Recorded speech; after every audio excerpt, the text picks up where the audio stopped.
వీడు టీవీ చూస్తూ ఎంజాయ్ చేస్తున్నాడు.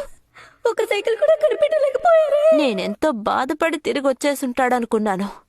5 అయిందా? యాక్షన్ కామెంట్ వేసేస్తుంటాడే. కానీ నాకు నిజం తెలిసిపోయింది. బోల్తో పడ్డారా? బోల్తా పడ్డారా?